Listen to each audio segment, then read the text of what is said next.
Contract killing की देवी हैं। अगर आपके साथ कोई अहित कर रहा है, कोर्ट कचहरी का मामला जीतना है तो आप वहाँ जाइए, टिकट पाना है तो वहाँ जाइए। ठीक ठीक बात इनके बारे में बहुत कम लोग जानते हैं और जो मैं कह रहा हूँ ये 100% ऑथेंटिक बात कह रहा हूँ। इसमें कोई भी कृत्रिमता या बनावटपन नहीं। अष्टम का हवन करा दो, अजय हो जाओगे। कभी कोई शत्रु कुछ कर नहीं पाएगा, कभी कोई विनाश होगा नहीं, जो चाहे वो पाओगे। इतना आसान और इतना सरल नहीं है कि एक हवन करा लिया और आप अजय हो गए। इन्हें ब्रह्मास्त्र देवी क्यों कहा जाता है? किसी भी तंत्र शास्त्र की पुस्तक में बगलामुखी का ज्योतिष के अष्टम भाव से कहीं कोई संबंध नहीं बताया गया। शरीर धारण के लिए म वर्ण यह अत्यंत आवश्यक है। तंत्र यह कहता है कि नक्षत्र भैरव दशा है। 3 ग्रंथियों का भेदन, अतिक्रमण, उत्क्रमण, अभिक्रमण, इसी को कुंडलिनी जागरण कहा जाता है। ऐसे जो भी ये साधक हैं जो साधना करते हैं, माँ कुछ देती हैं तो लेती भी हैं। साधक और गुरु, इनमें एक इक्विलिब्रियम, इनमें एक हार्मोनी, इनमें एक योग्यता का होना आवश्यक है। देवी कहती है कि मेरी भक्ति, मेरी साधना कैसे की जानी चाहिए, इसका सर्वश्रेष्ठ उदाहरण जनार्दन श्री राम। देवी की मूर्ति देखिए, वो कहती है अपना मंत्र मत बोलना किसी को, जीव को पकड़े हुए। अर्जुन के पास जो ब्रह्मास्त्र था, परशुराम के पास जो ब्रह्मास्त्र था, अश्वत्थामा के पास जो ब्रह्मास्त्र था, राम के पास जो ब्रह्मास्त्र था, वो सब यही बगलामुखी है। किसी भी माँ को अगर समझना हो तो उनके स्वरूप को समझना बहुत जरूरी है। यम या परमेष्ठिनी वाक् शक्ति ब्रह्म संस्थिता, वह बगलामुखी।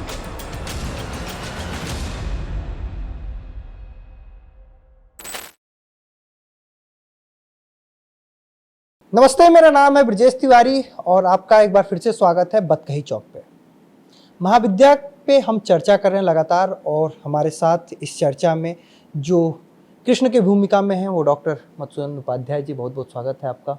बहुत धन्यवाद ब्रजेश जी। आज हम जिनके बारे में बात करेंगे वो महाविद्या के 8वीं देवी माँ बगलामुखी के बारे में बात करेंगे। पहले तो इनके क्रम को हम जाने कि इनका क्रम 8वां क्यों है, और साथ ही साथ एक इसमें प्रश्न और कि इन्हें ब्रह्मास्त्र देवी क्यों कहा जाता है। बढ़िया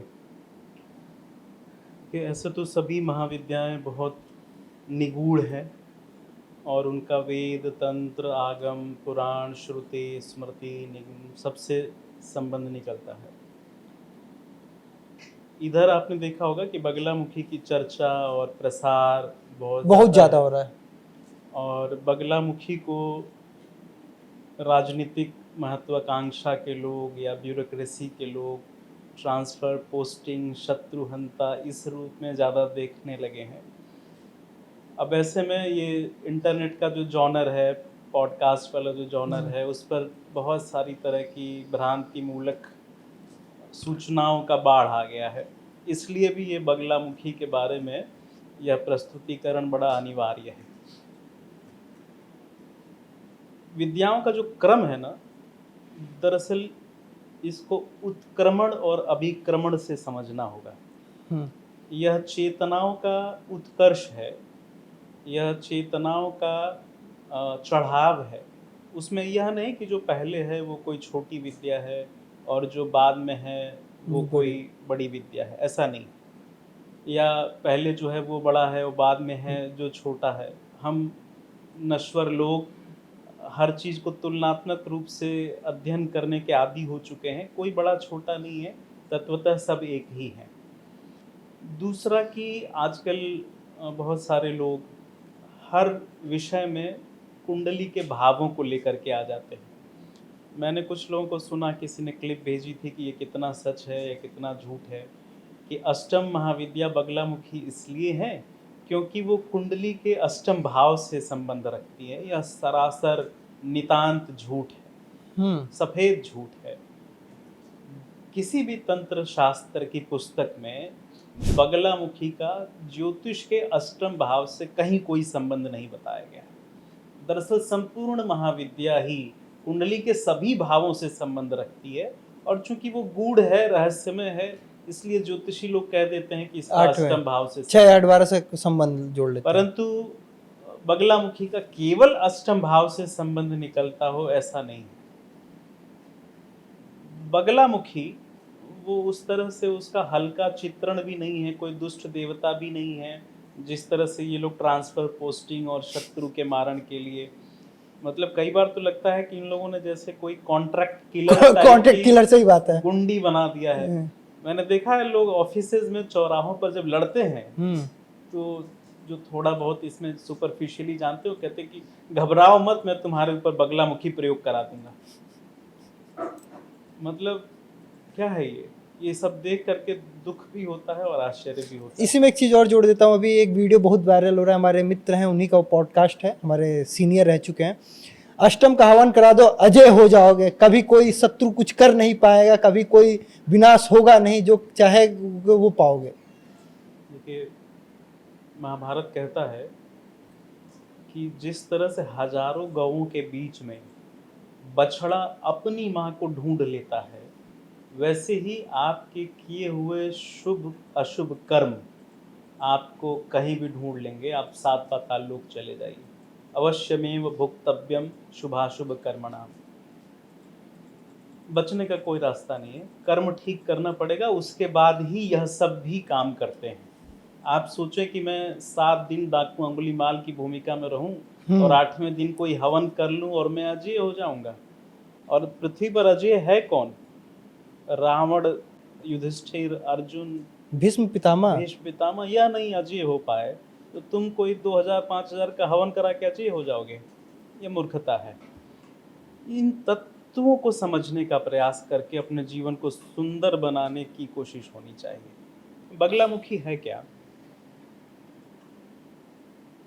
वेद से लेकर के तंत्र और पुराण बगलामुखी तत्व और उसकी प्रशंसा और उसकी स्तुति से भरे हुए हैं, लेकिन लोग पढ़ते नहीं हैं। और जो तथाकथित गुरु लोग हैं वो भी केवल एप्लीकेशन बताते हैं, बगलामुखी के दर्शन कर लो तो विधायकी का टिकट पक्का। अब पता चले कि जितना बीजेपी मुख्यालय पे नहीं दौड़ रहे हैं उतना दतिया, नलखेड़ा, कांगड़ा दौड़ रहे हैं। या भेड़ चाल है। देवी ने ऐसा कोई वचन नहीं दिया हुआ है कि आपको विधायक बना दूंगी। वेद कहते हैं यम या परमेष्ठिनी वाक शक्ति ब्रह्म संसिता, वह बगलामुखी है। अर्थ क्या हुआ कि वह जो परमेष्ठिनी देवी है, क्रम होता है ना, परम, परमेष्ठी, परात्पर, वह परमेष्ठिनी देवी है जो वाक शक्ति का नियंत्रण करती है। कश्मीर शैव दर्शन कहता है कि पृथ्वी पर अगर प्रथम कोई दैवीय तत्व है तो वह है वाक। जैसे शेक्सपियर कहता था कि आप मेरे सामने अपना मुंह खोलोगे और मैं बता दूंगा कि तुम कौन हो, कहां से आए। बड़ी मशहूर उक्ति है उसकी अंग्रेजी में। आपका जो वाक है, आप जो बोलते हैं, ये आपके पिता, माता, दादा, परदादा, खानदान, आपकी परवरिश, क्षेत्र, आपका फाइनेंस, आप क्या भोजन करते हैं, आपकी वर्तमान स्थिति कैसी है, वो सब के बारे में बताता है। जैसे आयुर्वेद के ग्रंथ कहते हैं कि अगर कोई व्यक्ति बहुत जल्दी जल्दी बोल रहा है, बहुत गुस्से में बोल रहा है, तो निश्चिंत हो जाओ वैद्य कि इसका वात बढ़ा हुआ है। वाक इतनी महत्वपूर्ण विषय है और वो वाक की जो अधिष्ठात्री शक्ति है उसी का नाम बगलामुखी। बगलामुखी, बगला, साधारण शब्दावली में इसका कोई अर्थ नहीं निकलेगा, इसीलिए डिकेंस वगैरह ने इसको बगुलामुखी मान लिया, बगलामुखी को बगुला मान लिया, क्योंकि उनको मातृका वर्ण नहीं पता है। ये जब विदेशी लोग भारतीय ग्रंथों का अध्ययन करते हैं तो एक तो उनमें वो पूरी श्रद्धा नहीं होती, दूसरा वो परंपरा से नहीं आते, तो इन ग्रंथों को पढ़ने में गलती करते हैं। इन ग्रंथों को पढ़ने में मैक्स मूलर गलती करता है, इन ग्रंथों को पढ़ने में डिकेंस गलती करता है, तो बगलामुखी बगुलामुखी हो जाती है। अब वो बगला क्या है? तंत्र सार कहता है कि ब का अर्थ हुआ वारुणी देवी, और ग यह गत्यात्मक स्थिर ऊर्जा है, और ल यह पृथ्वी तत्व का संकेतक है। तो वह देवी जो वारुणी के नशे में है। वारुणी के नशे का अर्थ क्या हुआ? मदिरोन्मत्त है, लेकिन यह मदिरोन्मत्तता शत्रु के पराभव को लेकर के है। आपने अगर कभी स्ट्रीट फाइट की हो जीवन में, सड़क पे लड़े हो, तो आपको पता होगा कि लड़ते समय एक तरह की उन्मत्तता होती है, आज मार ही दूंगा, या तो मरेंगे नहीं तो मारेंगे। यह उन्मत्तता है। उसको तंत्र ने कहा कि यह वारुणी देवी है। और वह जो गत्यात्मक स्थितिज ऊर्जा है, काइनेटिक है, गतिशील है, लेकिन एक स्थिति में है, स्तंभित है, उसके लिए ग वर्ण का इस्तेमाल हुआ। और ल या पृथ्वी तत्व है। पृथ्वी का मूल लक्षण क्या है? धैर्य, स्थिरता। हम पृथ्वी पर इतने उत्पात करते हैं, आप सोचिए कि अगर पृथ्वी पलट के उसका प्रतिकार करने लगे तो हम लोग कहाँ के रहेंगे? कहीं के नहीं रहेंगे। 5 सेकंड का भूकंप नहीं सहा जाता। तो ये बगला में यह 3 तत्व संश्लिष्ट है। वेद कहता है शन्नो निखाता वल्गा। बगलामुखी का एक नाम वल्गामुखी भी है। वल्गा क्या होता है? जैसे आपने कभी अगर रथ घोड़ा चलाया हो या देखा हो, तो आप देखते हैं कि जो सारथी है, जो रथ या घोड़ा चला रहा है, उसके हाथ में एक रस्सी होती है जिससे वो अश्व का, घोड़े का नियंत्रण करता है। अब यह एक रूपक है। अश्व क्या है? हमारा मन है। और वल्गा उस मन को नियंत्रित करने वाली शक्ति है। हम जो सोचते हैं, हमारे मन में जो चल रहा होता है, उससे मिलती जुलती ही चीजें हम बोलते हैं। तो देवी जो वल्गामुखी है, इसका प्रमुख काम वाक स्तंभन, वाक नियंत्रण और वाक शक्ति का प्रकटीकरण है। आप ऐसे समझें कि अगर कोई व्यक्ति बोलने में बड़ा निष्णात है, उसके बोलने में धैर्य, उसके बोलने में ज्ञान, उसके बोलने में शब्द चयन, यह देखने में आते हैं, तो यह समझ लीजिए कि उस पर महाविद्याओं की कृपा है और विशेष वल्गामुखी की कृपा है। इसलिए अथर्ववेद कहता है शन्नो निखाता वल्गा। अब यह जो बगलामुखी है, इनके स्वभाव को समझने के लिए आपको इनके आविर्भाव की कथा समझनी पड़ेगी। वो आविर्भाव की कथा बड़ी रहस्यमयी है। अच्छा। महाभैरव एक बार अति प्रसन्नता में अपनी भैरवी के साथ विहार कर रहे होते हैं। और भैरवी महाभैरव से कहती हैं कि आप आज मुझ पर बड़े प्रसन्न हैं। बोले मैं तो हमेशा ही प्रसन्न रहता हूँ। बोले नहीं, आज आपकी प्रसन्नता विशिष्ट लग रही है। तो आज आप अगर इतना ही प्रसन्न है मुझ पर, तो हे महाभैरव, मुझे बगलामुखी के आविर्भाव की कथा सुनाइए। और महाभैरव भैरवी को यह कथा सुना रहे हैं। जिस तरह से अर्जुन ही श्रीमद् भगवत गीता सुनने का असली अधिकारी है, ठीक वैसे ही भैरवी ही आगमों को सुनने की प्रथम अधिकारी है। भैरवी माने पार्वती, महाभैरव माने शिव जी। ठीक है। प्रश्न पूछा जा सकता है ना कि धर्म के अवतार युधिष्ठिर थे, अष्टम वसु के अवतार महाभीष्म पितामह थे, अश्वत्थामा था, शिवांश था, कर्ण थे, दुर्योधन। भगवत गीता भगवान युधिष्ठिर को सुनाते तो और बढ़िया था, वही राजा थे जिनको दुर्योधन से अपना हक लेना था। अर्जुन को ही क्यों सुनाया? क्यों? क्योंकि वो पात्र था। तो वैसे ही महाविद्याओं के प्रकटीकरण की जितनी कथाएं हैं, वो आप देखेंगे कि महाभैरव अपनी भैरवी को सुना रहे हैं। ठीक है। तो कथा कहते हैं बगलामुखी के आविर्भाव की। कहते हैं देवी सतयुग में एक बार महावात क्षोभ उत्पन्न हुआ। ठीक है। महावात क्षोभ मतलब क्या हुआ? वात माने एयर, क्षोभ यानी कि डिस्टरबेंस, हवा का तूफान। और हवा का तूफान जब भी आता है, गर्म हवाओं का ही तूफान होता है। हवा चलती ही इसलिए है क्योंकि पृथ्वी पर कहीं गर्म कहीं शीत होता है, इसलिए हवा चलती है। तो वो गर्म हवा का जो वात क्षोभ था, उसको आज की शब्दावली में ऐसे समझिए कि वो ग्लोबल वार्मिंग से उत्पन्न हुआ था। अच्छा। अब उस वात क्षोभ के कारण पूरे सृष्टि पर नाश का संकट आ गया। भगवान विष्णु जो इस सृष्टि के नियामक नियंता हैं, जो सृष्टि का पालन करते हैं, वो बड़े ग्लानि में पहुंचे।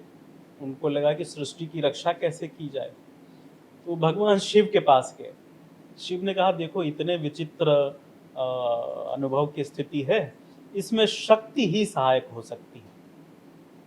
तो भगवान विष्णु गुजरात प्रदेश में, सौराष्ट्र एक प्रदेश है, इसी जमाने में वो अलग प्रदेश था, भारत की आजादी के बाद अब वो गुजरात का हिस्सा है। सौराष्ट्र के हरिद्रा सरोवर में भगवान विष्णु शक्ति की उपासना करने लगे। तो वही परम ऐश्वर्यशाली श्रीमद सिंहासनेश्वरी, पराभट्टारिका, ललितांबा, त्रिपुरेश्वरी, वह हरिद्रा सरोवर में खेलती हुई, क्रीड़ा करती हुई, मैंने पहले कहा था कि देवी मतलब क्रीड़ाशीला, वह खेलती हुई हरिद्रा सरोवर में प्रकट होती है। और भगवान विष्णु का स्वरूप कैसा है? पीतांबर धारी है ना। भगवान विष्णु के जितने भी अवतार आप देखेंगे कि वो पीतांबर धारण करते हैं। भगवान विष्णु का जो तेज है वो पीतस है, पीले रंग का है। आप मूर्तियों में, फोटो में भी देखते हैं वैसा ही होता है। अब वही त्रिपुरांबा वैष्णवी तेज के प्रभाव में पीत आभा के साथ प्रकट हुई, त्रिपुरांबा के हृदय से। अच्छा। और वही देवी बगलामुखी कहलाई। इसलिए आप देखते हैं कि उस वैष्णवी तेज के प्रभाव में जो बगला उत्पन्न हुई वो पीतांबरा है। जैसे भगवान विष्णु पीतांबर धारण करते हैं, भगवती बगलामुखी भी पीतांबरा है। उनका आवरण, साज सज्जा, फूल, वस्त्र, प्रसाद सब कुछ पीत वर्ण का होता है। यहाँ तक कि साधक भी पीले रंग के कपड़े पहनते हैं, पीले रंग के आसन पर बैठते हैं और पीले हल्दी की माला से बगलामुखी के मंत्रों का जप करते हैं। तो ये मतलब ये वो रहस्य है, इसलिए उनको पीला रंग पसंद है। वैष्णवी तेज शक्ति संपन्न है। यह जो मंत्र आता है ना सप्तशती में, या वैष्णवी अनंत वीर्या, यह वास्तव में बगलामुखी से संबंधित है। और बगलामुखी के ये पीले रंग का एक रहस्य है। रुद्र यामल में और कुछ भैरव तंत्रों में इस पर बड़ी विशद चर्चा है। वह रहस्य क्या है? सौराष्ट्र प्रदेश के हरिद्रा सरोवर में भगवती का जब आविर्भाव हुआ तो उस दिन मंगलवार का दिन था, और मंगलवार के दिन अर्धरात्रि का समय था, चतुर्दशी तिथि थी और कुल नक्षत्र चल रहा था। ठीक। अब यह सुनने में ज्योतिषीय दृष्टि से जितनी साधारण बात लगती है, उतना ही असाधारण रहस्य है इसका। मकार मंगल, यह श्री श्री परात्रिंशिका कहता है कि म जीव तत्व है, म से जीव प्राण धारण करता है। ओम का जो अंतिम अक्षर है म, वह भी जीव के प्राण धारण के बारे में बताता है। और म जीव तत्व का उद्घोष करता है। कैसे? अगर सामान्य ज्योतिषीय दृष्टि से ही देखें, काल पुरुष की जो कुंडली बनती है उसमें पहली राशि कौन आती है? मेष। और मेष का स्वामी कौन? मंगल। मंगल किस वर्ण से शुरू हो रहा है? म से। लग्न ही हमारा शरीर होता है, तो शरीर धारण के लिए म वर्ण यह अत्यंत आवश्यक है। अब मकार युक्त चतुर्दशी तिथि थी। चतुर्दशी जो तिथि है वो मातृका वर्ण के 14वें वर्ण का भी प्रतीक है। चतुर्दश जो वर्ण है मातृका वर्ण का, मातृका वर्ण मतलब अ आ इ ओ, यह जो चतुर्दश वर्ण है वो कौन हुआ? औ। औ यह क्रिया शक्ति की गतिशीलता का परिचायक है। ब्रह्म की ऊर्जा क्रियाशील हो गई, इसी को तो जीव कहते हैं। नहीं तो जीवित शरीर में भी वही electron, proton, neutron, atom, molecule दिखाई देंगे आपको, और जो निर्जीव है उसमें भी दिखाई देंगे। है क्या कि बस वो गतिशील है, उसमें प्राणों का एक आयाम चल रहा है, उसमें मकार युक्त हो गया, तो मंगल और चतुर्दशी, यही औ जो है, जब दार्शनिक स्तर पर आप पड़ताल करते हैं तो यही काश्मीर शैव दर्शन का त्रिशूल है, जिसमें परा, परा और अपरा देवियां महासदाशिव के साथ संयुक्त होकर के ब्रह्मांड की रचना कर रही हैं। उसी को सुप्रीम ट्राइडेंट सुप्रीम कहा जाता है, त्रिशूल कहा जाता है। और अर्धरात्रि का समय, अर्धरात्रि का समय यह ब्रह्मांडीय चेतना का प्रतीक है। दिन में कोलाहल है, अर्धरात्रि के समय ब्रह्मांडीय चेतना शांत है। आप देखेंगे कि बहुत सारे अवतार वो रात ठीक में, मध्याह्न दिन में या ठीक मध्यरात्रि को जन्मते हैं। तो देवी का प्रथम आविर्भाव रात में हुआ। चतुर्दशी तिथि मंगलवार, कुल नक्षत्र से जब युक्त था तब हुआ। अब कुल नक्षत्र में दो शब्द आए, कुल और नक्षत्र। कुल क्या है? हम इसको इसलिए भी समझाते हुए चल रहे हैं ना कि हम ये एक्सपेक्ट करते हैं कि हमारे जो दर्शक हैं वो थोड़े मैच्योर हैं और ये सब सुनना पसंद करेंगे। कुल कहते हैं आशियानी भाव। अब आशियानी भाव क्या है? साधारणतया तंत्र के लिए पर्यायवाची में इस्तेमाल होता है कुल, है ना, कुल परंपरा, कुलार्णव, तंत्र का सिनोनिम है, पर्याय है। लेकिन कुल का जो दार्शनिक शाब्दिक अर्थ है वो है आशियानी भाव। आशियानी भाव क्या है? महासदाशिव जब अपनी ईश्वरत्व को विमर्श रूप में स्थिर करते हैं, प्रकट रूप में स्थिर करते हैं, तो इसी को आशियानी भाव कहा जाता है। जैसे देवता हर जगह विद्यमान है, ईश्वर हर जगह विद्यमान है, लेकिन वो दिखाई नहीं दे रहे हैं। लेकिन अभी खंबे से फाड़ करके नृसिंह प्रकट हो गए, तो यह कहा जाएगा कुल, आशियानी भाव। ठीक है। और नक्षत्र क्या है? सामान्य ज्योतिष की दृष्टि से नक्षत्र 27 होते हैं, जिनको चंद्रमा की पत्नियों के रूप में हम देखा जानते जाता है।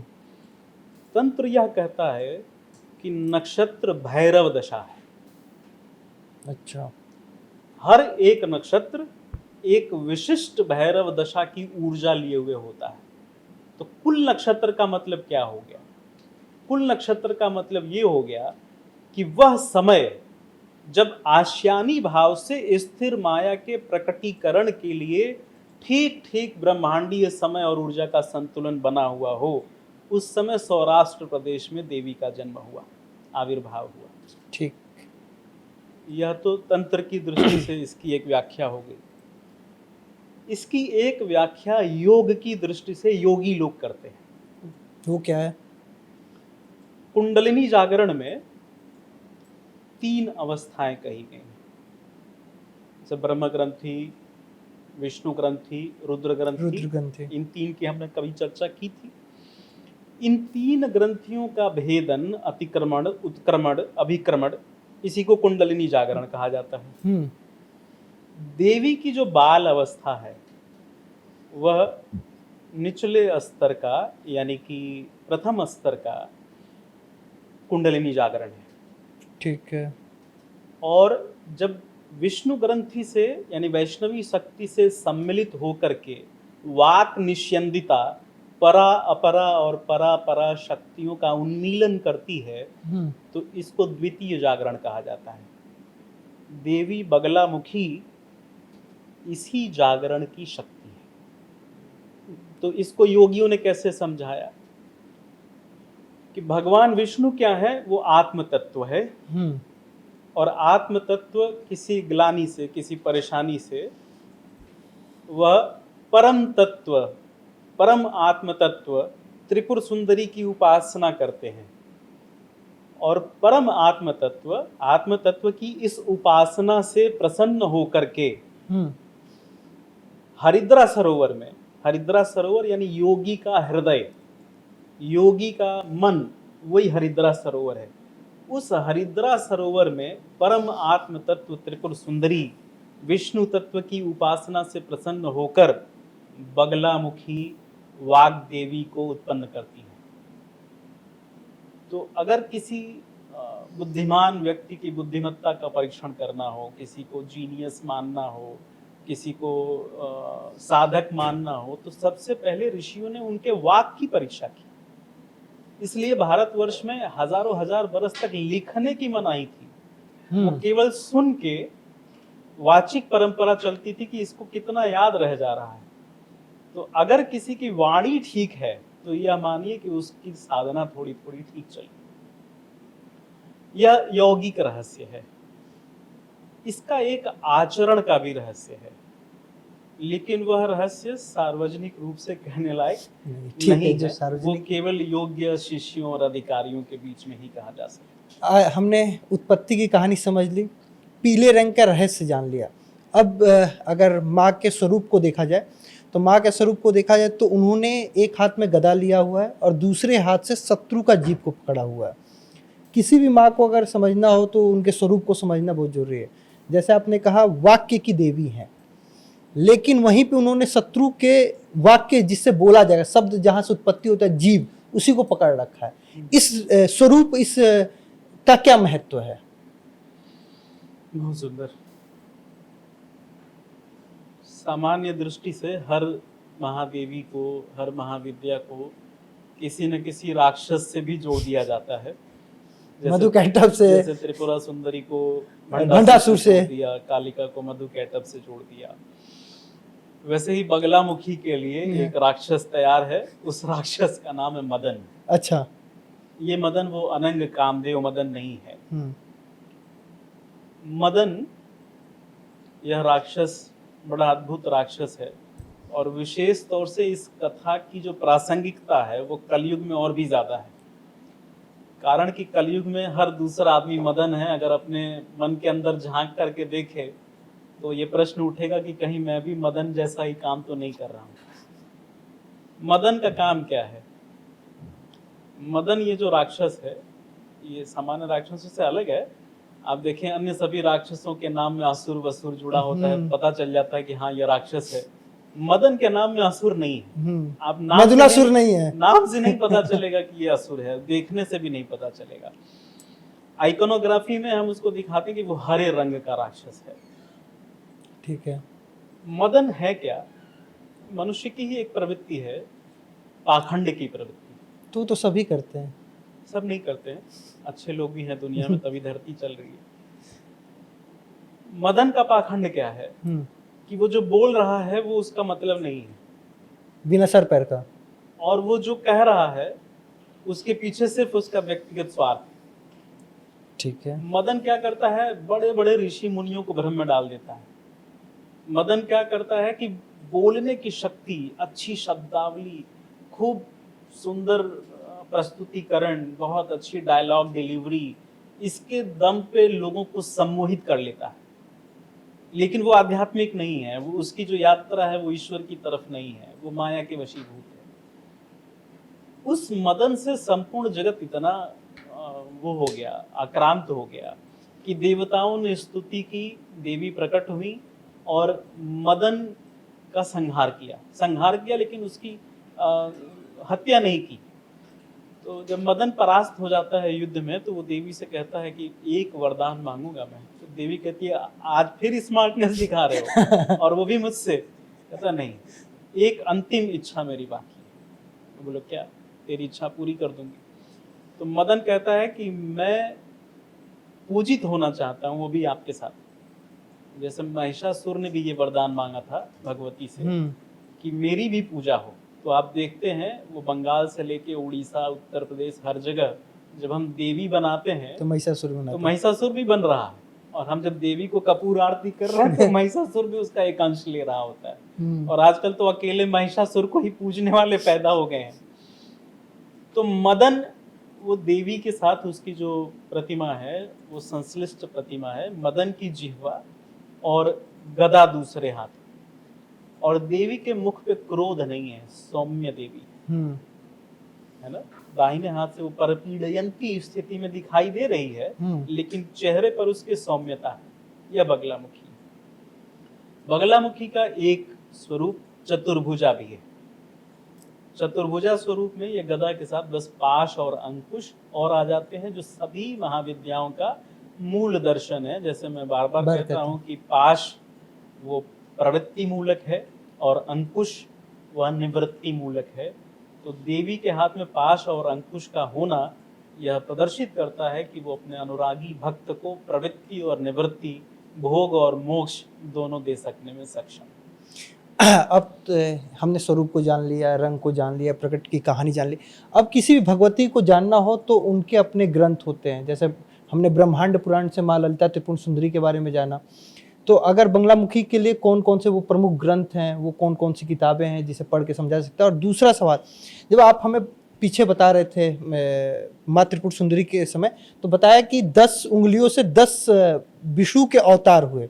बंगलामुखी माता अगर हम जाने तो उनके किस अवतार से, विष्णु के किस अवतार से सबसे ज़्यादा संबंध निकलता है, और कौन कौन सी वो किताबें हैं और पुराण हैं? बहुत बढ़िया, 3-4 प्रश्न एक साथ पूछ लिया आपने, मैं बारी बारी से उत्तर देता हूँ। भगवती बगलामुखी जो है स्तंभन, स्थिरता और धैर्य का प्रतीक है। उनके जीवन में, उनके चरित्र में यह 3 मूल तत्व दिखाई देते हैं। भगवान विष्णु का एक कूर्मा अवतार हुआ, वह बगलामुखी से जुड़ा हुआ है। कौन सा अवतार? कूर्मा अवतार। अच्छा, कूर्मा अवतार। कूर्म माने कच्छप, कछुआ। जिस पे वो रोका था उन्होंने पृथ्वी को। हाँ, यह अवतार कब हुआ? एक बार पूरी सृष्टि से रिसोर्सेज गायब होने लगे, वनस्पतियों से रस समाप्त होने लगा, तो देवताओं और राक्षसों सबको पीड़ा हुई, भोजन तो सबको चाहिए। तो देवताओं और राक्षसों ने आपस में मीटिंग की, वो ब्रह्मा जी के पास गए, फिर ब्रह्मा जी के पास, विष्णु के पास गए। तो विष्णु ने कहा कि समुद्र मंथन करना होगा। तो ये हुआ कि भाई निश्चित काल नक्षत्र शुभ मुहूर्त देख करके समुद्र मंथन किया जाए, क्योंकि समुद्र मंथन रत्न राशि भी है, वह सिर्फ पयोधि नहीं है, वह रत्नोधि भी है। संसार में पृथ्वी पर जितने भी रिसोर्सेज, जितने भी रत्न मणि बहुमूल्य पदार्थ दिखाई देते हैं, वो समुद्र में जो जीवन है, समुद्र में जो रत्न है, समुद्र में जो संपदा छुपी हुई है, उसका एक अंश भी नहीं है। तो समुद्र मंथन हुआ। तो समुद्र मंथन में मंदराचल पर्वत को रखा गया, मथानी बने, और वासुकी नाग की रस्सी बनी, और एक तरफ देवता एक तरफ राक्षस मथना शुरू हुए। प्रकारांतर से समुद्र मंथन की कहानी और वो मनु शतरूपा वाली कहानी, ये दुनिया की हर सभ्यता में कहीं सुनाई जाती है। यह दरअसल मनुष्य की ही प्रवृत्तियों का उल्लेख है। राक्षस, देवता वो हमारे मन के अंदर हैं, समुद्र वो हमारा मन ही है। उसी के मंथन से कभी अमृत कभी विष निकलता रहता है। अब किसी मथानी को नीचे आधार बेच देना पड़ेगा, तो आधार के लिए भगवान विष्णु ने कूर्म रूप धारण किया। अब आधार में क्या होना चाहिए? गतिशीलता होनी चाहिए, क्योंकि जब ऊपर मथानी चलेगी और अगर वो सिर्फ स्थिर है तो वह तो नष्ट हो जाएगा या मथानी ही नष्ट हो जाएगी। तो गतिशीलता यानी कि एडाप्टेबिलिटी मथानी के अकॉर्डिंग होनी चाहिए, और उसमें स्थिरता होनी चाहिए, वजन होना चाहिए, पृथ्वी तत्व होना चाहिए, वारुणी तत्व होना चाहिए। तो ये कूर्मावतार बगलामुखी से संबंधित है। कैसे? इसकी एक और व्याख्या है। पातंजल योग सूत्र, जहां यौगिक अवस्थाओं, ध्यान, प्राणायाम, कुंडलिनी जागरण के बारे में बताया गया है, वह कहता है कूर्म नाड्ये स्थैर्यात्, यानी कि योगी को नाड़ियों को कैसा स्थिर करना चाहिए? कूर्म की भांति। यानी कि जब हम चाहें तब चंद्र नाड़ी चले, जब हम चाहें सूर्य नाड़ी चले, और जब हम चाहें तब सुषुम्ना चले। यह हुई नाड़ी की स्थिरता। तो पतंजलि भगवान कहते हैं कूर्म नाड़ी स्थैर्यात्, और जब तक नाड़ी स्थिर नहीं होगी, योग में आपको कोई भी उपलब्धि नहीं हो सकेगी, चाहे बाबा रामदेव वाले कितने भी आसन कर लीजिए। तो आपने देखा कि योग भी कूर्म को किसका प्रतीक मानता है? स्थिरता का प्रतीक मानता है। तो बगलामुखी यह सर्वाधिक किस अवतार से संबंध बनता है? कूर्मावतार से। और जिस तरह से समुद्र मंथन के बाद 14 रत्न निकलते हैं, अमृत निकलता है, आपने कहीं कथा में कभी पढ़ा कि कूर्म भगवान आए और अमृत पी लिया? नहीं, उनको चाहिए ही नहीं, वो इन सब चीजों से ऊपर है। ठीक वैसे ही बगलामुखी जो देवी है, उसको ना भक्त से ना किसी से उसको कुछ चाहिए नहीं होता है, बस देना है, बस देना है। She is a divine giver. वो आध्यात्मिक रूप से वास्तविक देवता ठहरती है कि उसको सिर्फ देना ही देना है। कैसे? एक उदाहरण से समझते हैं। जैसे हम पीछे बार बार कहते हैं कि भक्त के जीवन में उसके इष्ट का चरित्र उतरता है। हम जिस चीज की परिक्रमा करते हैं वैसे ही होते चले जाते हैं। ज्ञात इतिहास में दतिया स्वामी, जिन्होंने दतिया बगलामुखी पीठ की स्थापना की, यह बगलामुखी के सबसे विशिष्ट साधक, बगलामुखी साधना के शलाका पुरुष के रूप में याद किए जा सकते हैं। इनकी कहानी भी हम आपसे सुनेंगे। तो दतिया स्वामी के जीवन को अगर आप देखें, वो लोग जो साधन परंपराओं को जानते हैं, तंत्र को समझते हैं, उनमें से भी 100 में से 99 व्यक्ति को नहीं पता होगा कि दतिया स्वामी का नाम क्या था।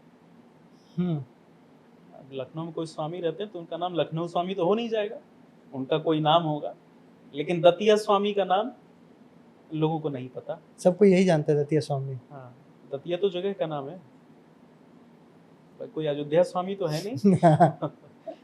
उनका भी कुछ नाम होगा, कहीं जन्म हुआ होगा, किसी गुरु से दीक्षा ली होगी। गुरु दीक्षा यह सर्वाधिक आवश्यक तत्व है।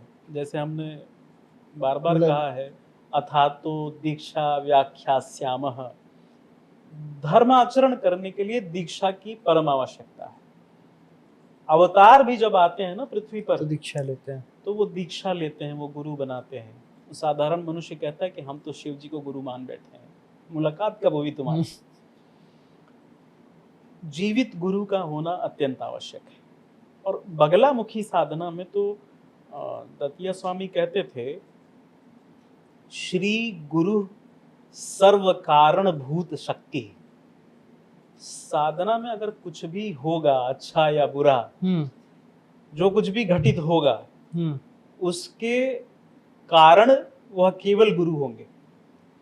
क्यों? क्योंकि वह कारणों के भी कारण है और वह शक्ति के भी कारक है।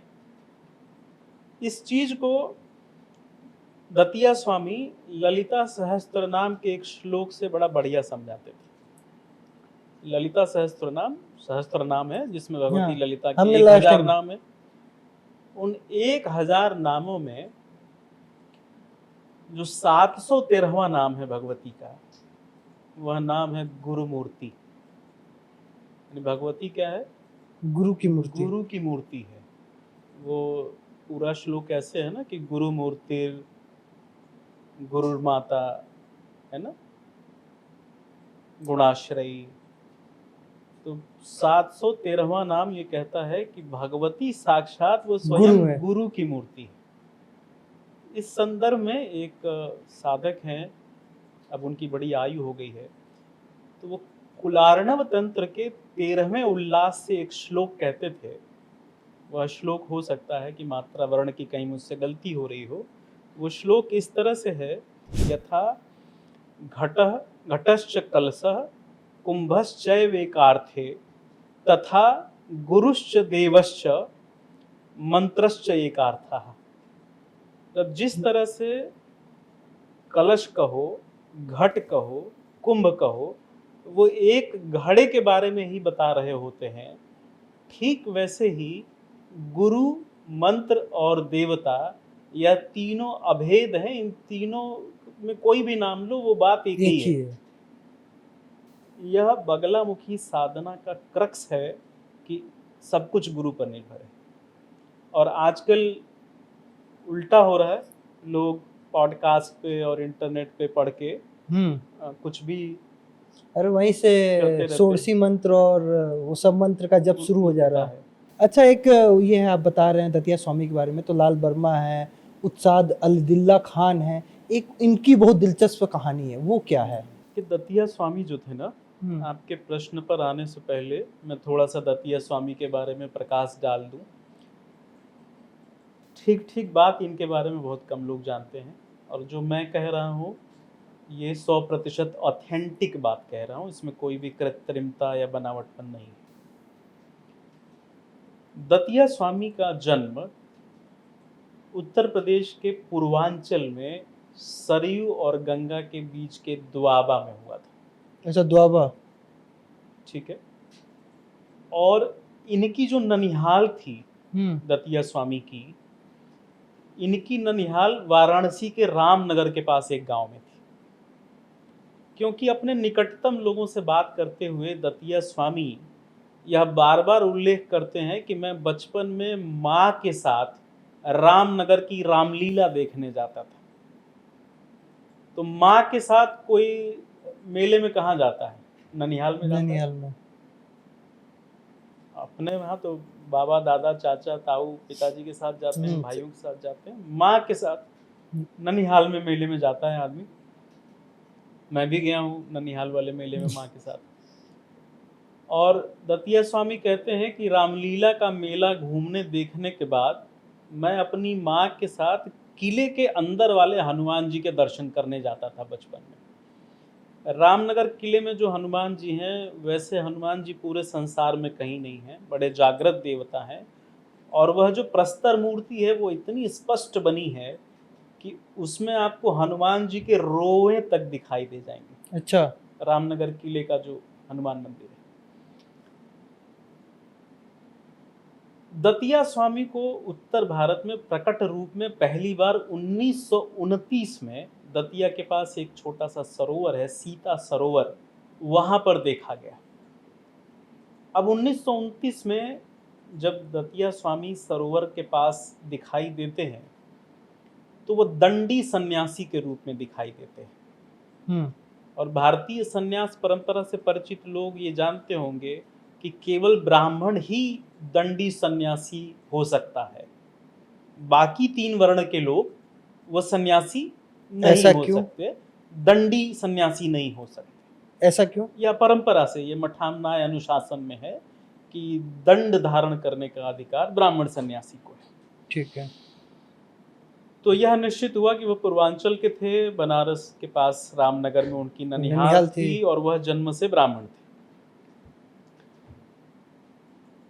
दतिया स्वामी को जो प्रथम मंत्रोपदेश हुआ था वह कांगड़ा के वज्रेश्वरी के रहने वाले स्वामी तारानंद सरस्वती ने इनको बगला का प्रथम उपदेश दिया था। परंतु इनकी पूर्ण दीक्षा जो हुई, जिसको पूर्णाभिषेक कहते हैं, पूर्णाभिषेक के पहले पहले तारानंद सरस्वती जी ने देह छोड़ दिया था। दतिया में जहां बगलामुखी की मूर्ति है, बहुत लंबे समय तक वहां तारानंद सरस्वती की एक फोटो लगी हुई थी। अब वो हटा दिया गया है या कहीं और लगा दिया गया है। दतिया स्वामी की जो पूर्णाभिषेक दीक्षा हुई वो स्वामी अनंतानंदनाथ से हुई, नागपुर में। अनंतानंदनाथ भारतीय तंत्र परंपरा और भारतीय संन्यास परंपरा के एक विलक्षण साधक साधु थे। उनकी महिमा, उनका पराक्रम, उनका वैदुष्य आप ऐसे समझिए कि करपात्री जी महाराज, स्वामी हरिहरानंद नाथ जी, जिनको भारतीय धर्माकाश का धर्म मार्तंड कहा जाता है, पूरी कांग्रेस जिनसे डरती है, उन करपात्री जी महाराज के दादा गुरु थे स्वामी अनंतानंदनाथ। अच्छा। और वह परंपरा कैसे चली कि दतिया स्वामी का नाम अमृतानंदनाथ था। पूर्णाभिषेक होने के बाद एक दीक्षा नाम मिलता है। तो दतिया स्वामी का नाम क्या था? अमृतानंद अमृतानंद नाथ। और अमृतानंद नाथ के गुरुदेव हुए अनंतानंद नाथ जी। और अनंतानंद नाथ के जो गुरुदेव हुए वो ब्रह्मानंद नाथ जी। सौराष्ट्र में उन्होंने उपासना की। और ब्रह्मानंद नाथ के जो गुरुदेव हुए वो स्वामी महाकालानंद नाथ। अब ये महाकालानंद नाथ कौन है? साक्षात महाकाल, उज्जैन, महाश्मशानेश्वर, महाकालेश्वर, वही इस परंपरा के आदि आचार्य हैं। वहां से ये दतिया स्वामी की परंपरा चली आई। 1929 में दतिया स्वामी सीता सरोवर के पास पहुंचते हैं। लोग पहली बार एक दंडी सन्यासी को देखते हैं। और जब दतिया स्वामी वहां आए हैं तो उनको पता है कि यहाँ पर बगला तत्व छुपा हुआ है। और भारतीय साधन परंपरा कैसे काम करती है इसको दतिया स्वामी के जीवन से समझा जाए।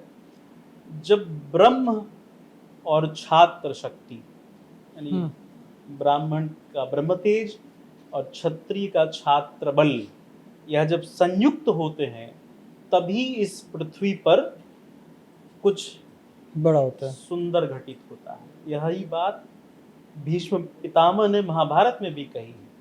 युधिष्ठिर जब भीष्म पितामह के पास राजयोग की दीक्षा लेने पहुंचते हैं तो वो एक प्रश्न करते हैं कि भीष्म पितामह आप चले जाएंगे, आपके साथ दुनिया का पुराण आगम निगम इतिहास की जानकारी चली जाएगी, मुझे कुछ ज्ञान दीजिए। यह बताइए कि पृथ्वी पर कब कब धर्म की उन्नति होती है और कब कब धर्म की अवनति होती है। भीष्म पितामह कहते हैं कि जब ब्रह्म तेज और छात्र शक्ति मिलकर के एक साथ काम करते हैं तो धर्म की उन्नति होती है। और इन्हीं दोनों में जब दुराव उत्पन्न होता है तो धर्म का नाश होता है। इसका अर्थ यह नहीं कि वैश्य और शूद्र कहीं से कमतर है, उनकी भी भूमिका है, बस वो पर्दे के सामने नहीं। जिस तरह से कोई इंजन चलता है, ट्रेन चलती है तो हमें दूर से ट्रेन दिखाई देता है, उसका ईंधन नहीं दिखता है। वैश्य और शूद्र इस धर्म के ईंधन हैं और वह भी उतने ही प्रशंसनीय हैं जितने कि ब्राह्मण या क्षत्रिय, वह भी उतने ही पूजनीय हैं। मेरे इस कथन का कोई अन्य अभिप्राय न लिया जाए, लेकिन यह क्वालिटेटिव कंट्रोल बना रहे इसके लिए ब्राह्मण और क्षत्रिय एकता यह इतिहास में हमेशा जरूरी रही।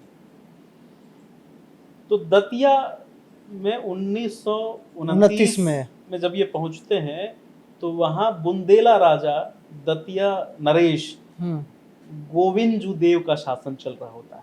अंग्रेज भारत को पूरी तरह उन्होंने कभी गुलाम नहीं बनाया।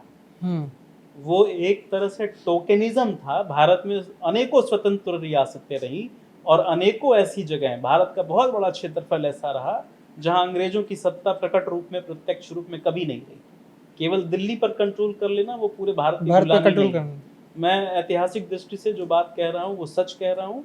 हाँ, पब्लिक परसेप्शन से थोड़ा सा अलग बात है। तो दतिया स्वामी जो गोविंदजू देव महाराज थे, ऐसे तो वह स्वयं बड़े शाक्त साधक थे, भगवती में उनका बड़ा अनुराग था, लेकिन परंपरा से दतिया नरेश लोग वैष्णव होते थे। उन्होंने वैष्णव साधुओं का भी खूब सम्मान किया अपने समय। दतिया स्वामी को जितने भूमि की आवश्यकता थी, जितने धन की आवश्यकता थी, वह समय समय पर गोविंदजू देव बिना कहे स्वयं उनको उपलब्ध कराया करते थे। तब जाकर के वह दतिया पीठ बनी। 1934 में वहां भगवती बगलामुखी की स्थापना हुई। बगलामुखी के अलावा वहां पर भैरव है, वहां पर धूमावती है, और उस स्थान विशेष का जो देवता है वो बनखंडेश्वर महादेव है, वास्तविक देवता। जब दतिया स्वामी वहां पहुंचे तो बनखंडेश्वर महादेव छोटे से थे, लेकिन आसपास के लोग उनकी उपासना या सावन या महाशिवरात्रि पर जुटना, उपासना करना, ये सब वहां होता था। अच्छा, बगलामुखी के साथ एक बड़ी विचित्र बात है, उसका वनों से कोई संपर्क बनता है। आप देखेंगे कि बगलामुखी जहां जहां भी है वहां कोई पास में वनखंड अवश्य है, और इसलिए कई जगह पे तो आप देखेंगे कि पूरा का पूरा नाम ही रखा गया है बनखंडी। और नेपाल, तमिलनाडु, आंध्रा, वहां पर भी देवी के जहां जहां मंदिर हैं वहां हिमाचल। यह शब्द निकलता है, बनखंड यह शब्द निकल के आ जाएगा। तो 1934 में स्थापना हो गई और पूरी दुनिया में दतिया स्वामी का एक नाम और वो चर्चा चलने लगी। दतिया स्वामी की साधना इतनी प्रबल थी, आपको कभी अवसर लगे तो बगलामुखी रहस्यम नाम से उनकी लिखी किताब है, आप इसको पढ़िएगा। उनके साधन, उनकी चेतना, उनके ज्ञान का स्तर समझने को मिलेगा। शंकराचार्य लोग, यहाँ तक कि अपने स्वरूपानंद सरस्वती महाराज जो करपात्री जी के शिष्य थे, वो और पुरी वाले, वो क्रिया पक्ष सीखने के लिए दतिया स्वामी के पास पहुंचते थे। जो ये बद्री पीठ के स्वरूपानंद सरस्वती जी ज्योतिष पीठ वाले, जो ज्योतिष पीठ वाले, दो पीठों के शंकराचार्य वो रहे हैं, वो पहुंचते थे दतिया स्वामी के पास क्रिया पक्ष सीखने। यह दतिया स्वामी का साधना का वैभव था। एक दतिया के महत्व को हम जानेंगे, इससे पहले एक कथा है, वो दतिया स्वामी के लिए है, वृंदावन वाले लाल वर्मा जी के लिए है, उस्ताद आदिल खान साहब को लेके कथा प्रचलित है। आप एक बार सुना रहे थे, उसी का जिक्र मैं चाहता हूँ। वृंदावन लाल वर्मा भारत वर्ष में उनकी जो प्रतिष्ठा है वो बतौर हिंदी साहित्यकार और बतौर इतिहासकार रही है। आपके बचपन में दूरदर्शन पर एक धारावाहिक प्रस्तुत होता था, मृगनयनी। मृगनयनी यह जो उपन्यास है वो वृंदावन लाल वर्मा की ही रचना है। और साहित्य का भी चूंकि मैं विद्यार्थी हूँ तो मैं वृंदावन लाल वर्मा को एक बड़े अद्भुत नाटककार के रूप में देखता हूँ। वृंदावन लाल वर्मा झांसी के पास मऊरानीपुर, एक छोटा सा कस्बा है, मऊरानीपुर में उनका जन्म हुआ था। अच्छा। और 1954-55 में झांसी के आसपास बहुत टॉप लेवल के बहुत अद्भुत गायक उस्ताद आदिल खान साहब, उस समय भारतवर्ष या विश्व में उनके बराबर का गवैया नहीं था। गजल, ठुमरी, शास्त्रीय संगीत, यह सब उनका काम। तो वृंदावन लाल वर्मा किसी काम के लिए लखनऊ आए थे, तो लखनऊ से वो रात में झांसी पहुंचे और अपने घर न जाकर के वो उस्ताद आदिल खान साहब के यहाँ चले गए और आदिल खान को सुबह सुबह जगाया कि चलो दतिया स्वामी के पास चलते हैं। उस समय तक 1952 में ही वृंदावन लाल वर्मा दतिया स्वामी के शरणागत हो गए थे, उनके शिष्य बन गए थे। आध्यात्मिक ऊर्जाओं का एक चरित्र होता है, मैं थोड़ा सा उस पर संकेत करते हुए चलूं। जहाँ पर कोई बड़ी आध्यात्मिक ऊर्जा का जन्म होता है या वो ऊर्जा निवास करती है, अपने आसपास कला, गीत, संगीत, इनके विशारदों को वो जुटाती चली जाती है। आप निपुण होते जाएंगे बाकी कलाओं में। दरअसल वो ऊर्जा आकर्षित करती है। जैसे आप बनारस को देखिए, काशी विश्वनाथ रहते हैं ना वहाँ, वो भारतीय धार्मिक सांस्कृतिक राजधानी है।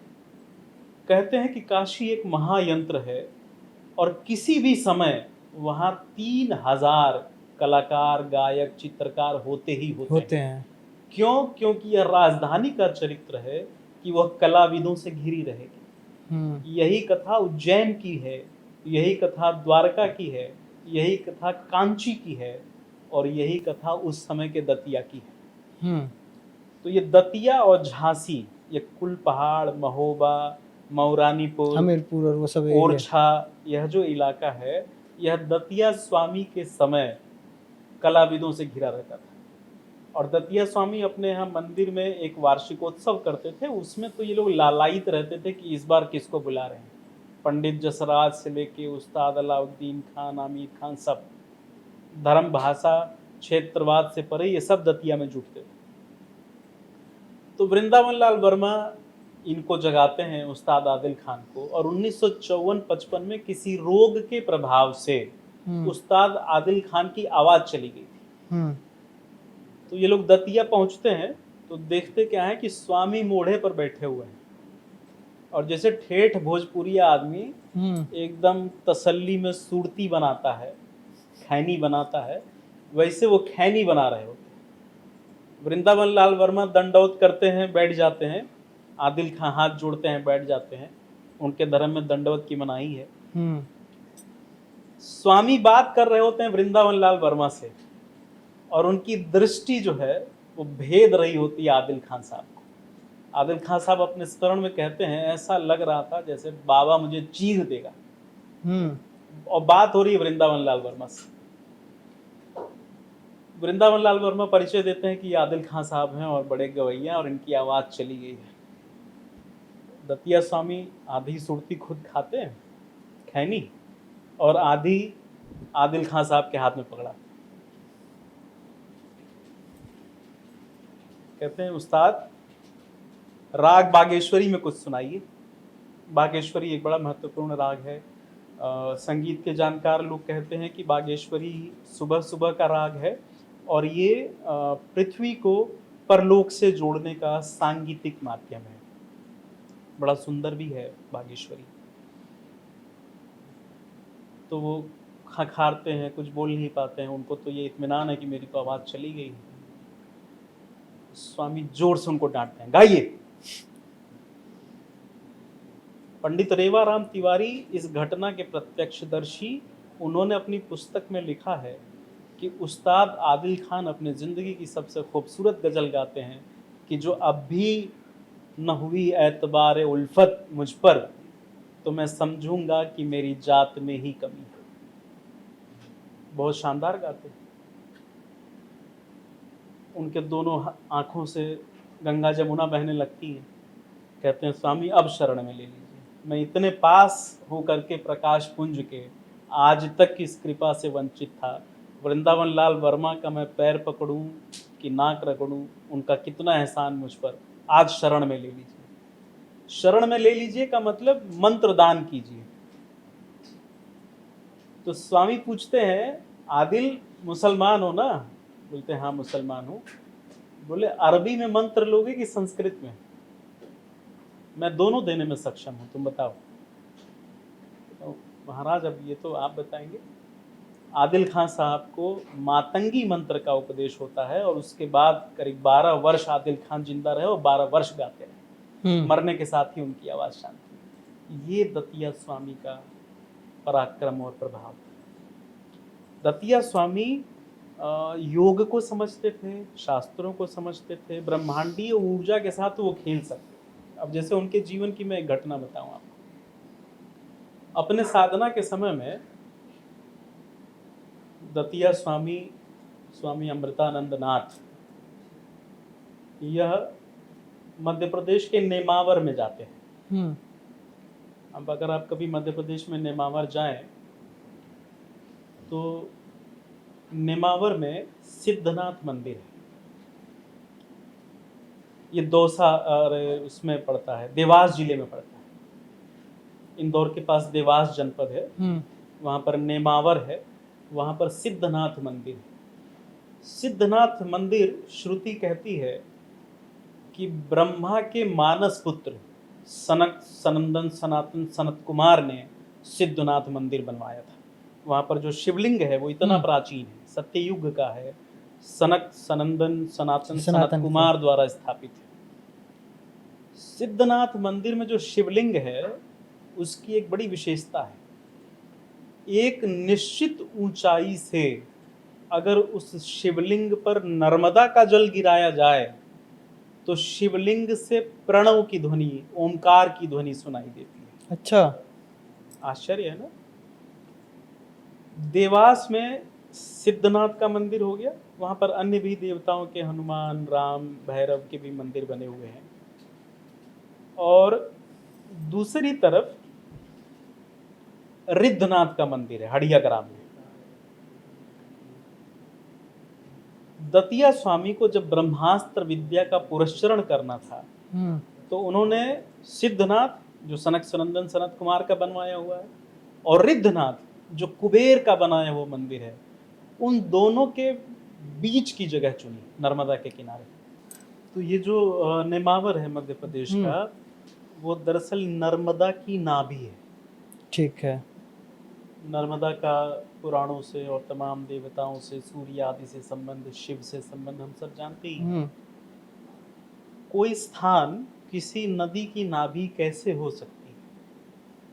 एक तो वो मध्य हो, हाँ। जो कि नेमावर है, और दूसरा नदी के लक्षण पहाड़ में और पहाड़ के लक्षण नदी में मिलते हैं। ये पहाड़ों के बीच से नदियों के घूमने का ये जो रहस्य है वो यही है। हिमालय का लक्षण गंगा में है। गंगा का। वैसे ही जो नेमावर में शिवलिंग है या अन्य जो शिलाएं हैं, उन शिलाओं में रहस्यदर्शियों ने तिलाकाश के दर्शन किए। तो अब नेमावर सिद्धनाथ से लेकर के रिद्धनाथ के बीच में एक रस्सी तानी जाए और उसके ठीक मध्य बिंदु को अगर पॉइंट कर लिया जाए तो दतिया स्वामी उसी मध्य बिंदु पर ब्रह्मास्त्र विद्या का पुरस्चरण कर रहे थे, जहां प्रथम बार देवी बगलामुखी उनको कृपालु हुई, उनको साक्षात्कार हुआ, दर्शन दिए। अच्छा, लेकिन अब देखिए, इतना जिनके स्वामी ऐसे दिव्य हों, उनकी ऐसी ऐसी कथाएं हैं, लेकिन अभी देखिए, अभी एक प्रचलन है कि 4 बार अगर शनिवार को आप दतिया चले जाएंगे तो आपकी जो भी मनोकामना है वो पूर्ण हो जाएंगे। जितने मंत्री, विधायक, जिला पंचायत अध्यक्ष, सदस्य, ब्लॉक प्रमुख, इनको लड़ना है, जीतना है, सब वहीं जाते हैं। तो इसका क्या रहस्य है कि सच में वहाँ से वो प्राप्ति हो जाता है? आपने जैसे अब पीछे हम इस पूरे अभी चर्चा में आपने बताया कि वाक्य की देवी हैं, लेकिन अभी उसको जोड़ दिया गया है कॉन्ट्रैक्ट किलिंग की देवी हैं। अगर आपके साथ कोई अहित कर रहा है, कोर्ट कचहरी का मामला जीतना है तो आप वहाँ जाइए, टिकट पाना है तो वहाँ जाइए। तो ये क्या रहस्य है? ये शत्रु हंता, यह स्वभाव सभी महाविद्याओं का है, बगलामुखी का भी है। कलौ तू बगला, कलौ तू वाक निष्यंदिता, ऐसे करके सूत्र भी हैं। कलयुग में बगला का विशेष प्रभाव मानते हैं। बगलामुखी यह सब करती है, लेकिन केवल इसलिए करना, केवल इसलिए माँ की उपासना करना कि वो शत्रु को मार देगी, यह कितनी छोटी बात है ना। चुनाव जीतने के लिए वाक शक्ति की आवश्यकता होती है। कोई गलत बात ना निकल जाए, मैं जो बोलूं उसका प्रभाव रहे, और स्थान में ऊर्जा होती है। हम जिस स्थान की परिक्रमा करते हैं उसके कुछ अंश, उसकी कुछ ऊर्जा हम में आती चली जाती है, उसमें कहीं कोई दोष नहीं है। लेकिन केवल उसको इतना मात्र ही समझ लेना। अब जैसे एक मूर्खता इधर चल रही है, मैंने एक पॉडकास्ट में देखा, एक सज्जन बता रहे हैं कि अर्जुन के पास जो ब्रह्मास्त्र था, परशुराम के पास जो ब्रह्मास्त्र था, अश्वत्थामा के पास जो ब्रह्मास्त्र था, राम के पास जो ब्रह्मास्त्र था, वो सब यही बगलामुखी है।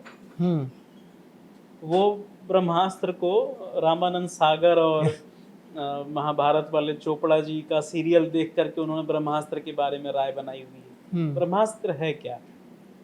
और अगर ब्रह्म उसी का सब कुछ प्रकटीकरण है तो उसको किसी को मारने की क्या, अस्त्र बनाने की क्या जरूरत है? ब्रह्मास्त्र क्या है? वो लोग कंफ्यूज हो रहे हैं। दरअसल है क्या ब्रह्मास्त्र? तुलसीदास रामचरितमानस में कहते हैं कि जिमी घट कोटि एक रवि छाही। करोड़ों घड़े खुले मैदान में रख दिए जाए पानी भर के, तो उन करोड़ों घड़ों में एक ही सूर्य का प्रतिबिंब दिखाई देगा। जिमी घट कोटि एक रवि छाही। वैसे ही यह जितने भी करोड़ों अरबों खरबों जीव हैं, उन सब में उसी एक परमात्मा, उसी एक ईश्वर की ही परछाई। ठीक है। अब वह ब्रह्म एक साथ करोड़ों कलन निष्कलन रूप में कैसे अपने आप को अभिव्यक्त करता है, वही विद्या ब्रह्मास्त्र विद्या है। जैसे आप भागवत में कहते हैं कि जब महारास हुआ तो जितनी गोपियां थी उतने कृष्ण हो गए। यह ब्रह्मास्त्र है। ब्रह्मास्त्र शत्रु मारने वाला ब्रह्मास्त्र नहीं है। समझ गए? तो यह जो कलन और निष्कलन शक्तियों से एक साथ हजार रूपों में अभिव्यक्त होने की जो विद्या है, उसी का नाम ब्रह्मास्त्र विद्या। अच्छा, ये ब्रह्मास्त्र विद्या बैक भी बहुत मारती है। ब्रह्मास्त्र विद्या या कोई भी विद्या, अगर वह पात्र के पास नहीं है तो वो तो नुकसान करेगी ना। विद्या क्या है? शक्ति है।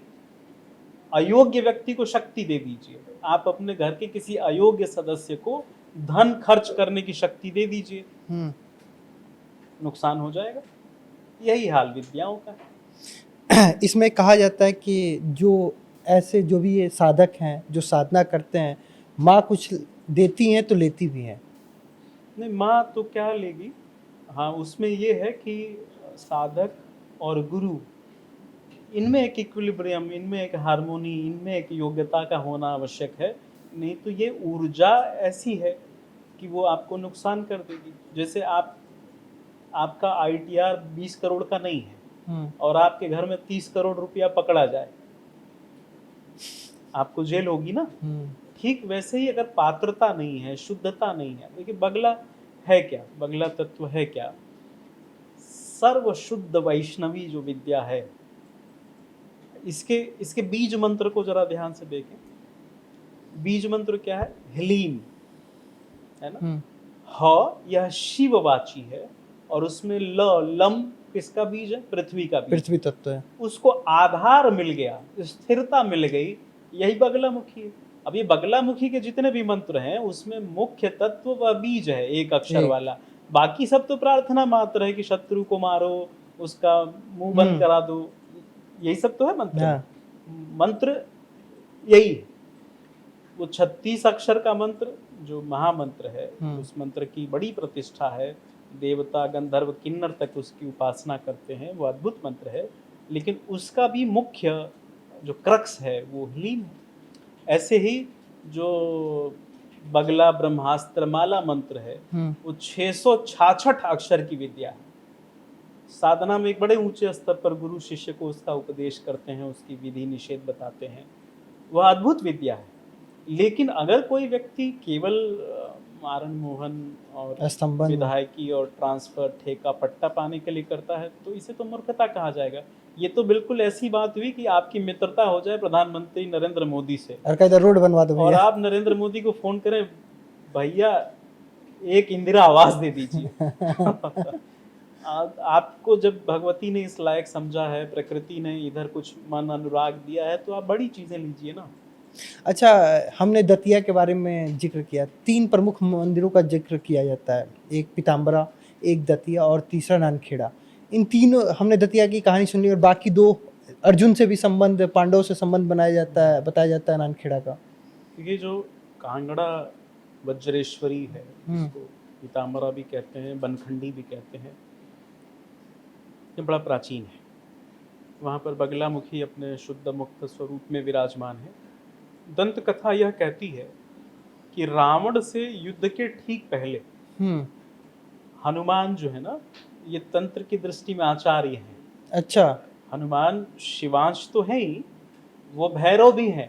नेपाली सर्वामनाय तंत्र उनको हनु भैरव के रूप में, पंचमुखी हनुमान के रूप में उपासना करता है, हनु भैरव कहता है। तो यह हनु भैरव, यह हनुमत आचार्य, यह हनुमान जी, ये भगवान राम को कहते हैं कि युद्ध बड़ा भयंकर होगा, युद्ध से पहले बगलामुखी की उपासना कर लीजिए। वह एक ब्रह्मास्त्र विद्या का अभ्यास है, वो दूसरी ब्रह्मास्त्र विद्या है। आप देखेंगे कि भारतवर्ष की यह परंपरा रही है कि हमारे यहाँ महानायक युद्ध से ठीक पहले वो शक्ति की पूजा करता है। भगवान राम शक्ति की पूजा करते हैं। आपको रोकता हूँ, मेघनाथ जिस पूजा करने को जा रहा था वो भी यही पूजा थी। हाँ, मैं उस कथा पर आता हूँ। अच्छा। बिल्कुल आता हूँ। तो हनुमान आचार्य बनते हैं, गुरु बनते हैं और भगवान राम को बगलामुखी का उपदेश करते हैं, जजमान बना के। और भगवान राम बगलामुखी की उपासना करते हैं कांगड़ा हिमाचल प्रदेश में, और देवी उनको विजय का आशीर्वाद देती है। इसी कांगड़ा में युद्ध से पहले पांडव भी आते हैं। अच्छा। और भगवान कृष्ण अर्जुन से बगलामुखी की उपासना करवाते हैं। भगवान राम की शक्ति पूजा के कई कई आयाम हैं। देवी एक जगह कहती है, त्रिपुरा तापनी उपनिषद में कहती है कि मेरी भक्ति, मेरी साधना कैसे की जानी चाहिए, इसका सर्वश्रेष्ठ उदाहरण जनार्दन श्री राम है। भगवान राम की जो अंतरंग साधना है और जो बहिरंग साधना है, वो दोनों अद्भुत है। आप देखिए वो लोक में कैसा समन्वय करते हैं, और उनकी प्रीचिंग्स देखिए। एक छोटी कथा है भगवान राम से संबंधित कि भगवान राम विजय के बाद अयोध्या में दुनिया के सभी राजा राजकुमारों को बुलाते हैं और वहाँ क्या कहते हैं, भूयो भूयो भूमिनो भूपाला नत्वा नत्वा यजते रामचंद्र सामान्यो अपि वा रामायणो एते दर्शयते राजकृताः। सभी राजा अपने प्रजा का ऐसे पालन करना जैसे कोई पिता अपने पुत्र का पालन करता है। ये भगवान राम त्रेता युग में सिखा रहे हैं जो आज तक लोगों को बुद्धि नहीं आई। भगवान राम साधना की शला का पुरुष है, कांगड़ा उनसे संबंधित। पीताम्बरा यह जो दतिया का स्थान है, कलयुग में हम देखते हैं कि 1934 में इसकी स्थापना हुई, लेकिन ये भी बहुत प्राचीन स्थान है। ये सूर्य और यमराज से संबंधित है। किसी समय यहाँ पर सूर्य और यमराज ने साधना की थी। नलखेड़ा जो मध्य प्रदेश के आरो मालवा जिले में है, छोटा सा कस्बा है, लेकिन इसे एक मंदिर के कारण वो पूरा शहर बस गया। नलखेड़ा बगलामुखी से संबंधित जो स्तंभन शक्ति है उसकी प्रतीक जगह है। वहां पर सच में शत्रु स्तंभन आदि संभव है अगर योग्य आचार्य और विधि निषेध का पालन करते हुए वो साधनाएं कराई जाए। अच्छा, इसके जो भी बंगलामुखी की साधना करता है, जो मंत्र दीक्षित है, उनके लिए कहा जाता है कि स्त्री का परछाई तक उन पे नहीं पड़ना चाहिए, किसी दूसरे घर का पानी तक नहीं लेना है, आपको बिस्तर पे नहीं सोना है। ये सब आजकल पॉडकास्ट के दौर में सभी साधनाओं के कुछ विधि निषेध होते हैं और ये गुरु गम्य होते हैं। जैसा देवता वैसा प्रसाद, भोजपुरी में कहावत है, जैसी देवता वैसी पूजा। दरअसल बगलामुखी है क्या? वास्तव में यह वाक निश्चंदिता है, यह कूटत्रय संकेत है, यह पूजा संकेत है, यह गुरु संकेत है और यह मंत्र संकेत है। देवी की मूर्ति देखिए, वो कहती है अपना मंत्र मत बोलना किसी को, जीव को पकड़े हुए। गुरु कैसा होना चाहिए? लम तत्व, जिसमें स्थिरता हो, जिसमें पृथ्वी जैसा धैर्य हो, जिसमें गुरुत्वाकर्षण हो, ऐसा गुरु होना चाहिए। पूजा कैसी होनी चाहिए? पवित्र। अपवित्र वस्तु भी हो सकती है, लेकिन उसमें जो भाव होगा वो पवित्र होगा। और ऐसी नारायणी शक्ति, आप देखिए भगवान विष्णु की तब से उसका आविर्भाव हुआ। तो कथा यह संकेत करती है कि आप अपने जीवन में पालना शक्ति को बढ़ावा दीजिए। आप प्रयास करें कि मैं अपने आसपास के लोगों का पालन करूं, शोषण ना करूं। यह कूटत्रय संकेत। मेघनाथ वाली किस्सा अधूरा रह गया था। जब लंका कांड होता है ना, युद्ध होता है, तो यह भी एक सीखने की बात है कि जैसे मैंने कहा था व्यास के उद्धरण से कि धर्म से ही काम और अर्थ की सिद्धि होती है। युद्ध में विजय भी उसी की होगी जो धर्म के साथ होगा। महाभारत का निष्कर्ष वेद व्यास कहते हैं, वो निष्कर्ष क्या है? यतो धर्मस् ततो जयः, यत्र योगेश्वरो कृष्णो यत्र पार्थो अर्जुनः यत्र श्री विजयोर्भूति, ऐसा कहते हैं ना। जिसके साथ धर्म होगा वही फाइनली जीतेगा। तो मेघनाथ भी उपासना कर रहा है, उसकी देवी, उसकी जो कुल देवी है, जो मेघनाथ की इष्ट भी है, उसका नाम है निकुंभिला, और उसके सारे लक्षण भी बगलामुखी के ही हैं। आप ऐसा माने कि बगलामुखी का ही एक स्वरूप लंका में रावण के यहाँ त्रिकूट पर्वत पर विराजमान था। त्रिकूट यह शब्द ही बड़ा अद्भुत है ना, तीन वाला। और मेघनाथ उनकी उपासना करता था। मेघनाथ अपनी उस शक्ति को, उस वरदान को पा करके और प्रबल न हो जाए, यह रहस्य हनुमान जी जानते थे, इसलिए राम लक्ष्मण से उन्होंने उपासना पहले ही करा ली थी कांगड़ा में। अच्छा, पांडव ने भी पूजा की थी। हाँ, पांडवों ने कांगड़ा में भी उपासना की है। और देखिए महानायकों के जीवन में, अच्छा, अर्जुन दुर्गा स्तोत्रम एक मंत्र है, एक स्तुति है, वो क्या इसी से संबंध रखता है? वो अलग है, वो उसका बगलामुखी से कोई संबंध नहीं है। भारतीय परंपरा में 3 अस्त्र कहे गए हैं। अस्त्र त्रयी। एक अस्त्र पाशुपतास्त्र है, जो अर्जुन के पास भी था, अश्वत्थामा के पास भी था, जो अर्जुन ने भगवान शिव से किरात वेश में संतुष्ट करके पाशुपतास्त्र प्राप्त किया था। वो दरअसल मंत्र है। अच्छा, बाण सामान्य होते हैं, उसी को मंत्र से जागृत किया जाता है, सिद्ध कर लिया जाता है, तो वही बाण विशिष्ट हो जाता है। वो कोई एटम बम या मिसाइल नहीं है, वो मंत्र है। और एक अस्त्र वह भी है जो अर्जुन कृत देवी स्तोत्र है, नमस्ते सिद्ध सेनानी सेनानी नमस्ते। आर्य मंदर वासिनी, वह अस्त्र त्रयी का दूसरा अस्त्र है। और एक तीसरा अस्त्र जो महाभारत में प्रयोग हुआ, नारायणास्त्र।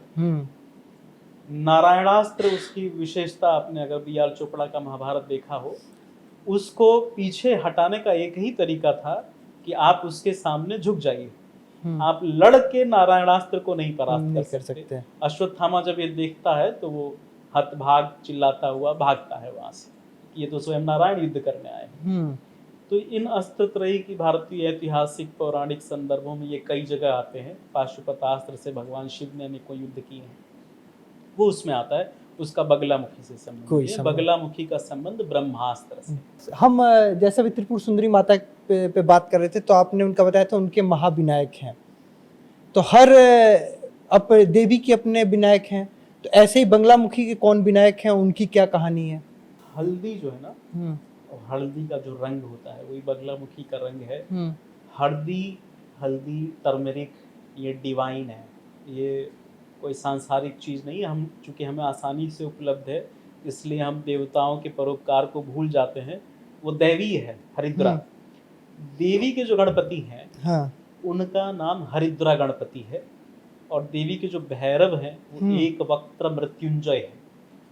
अब हरिद्रा और मृत्युंजय, इन दो को समझते हुए चले।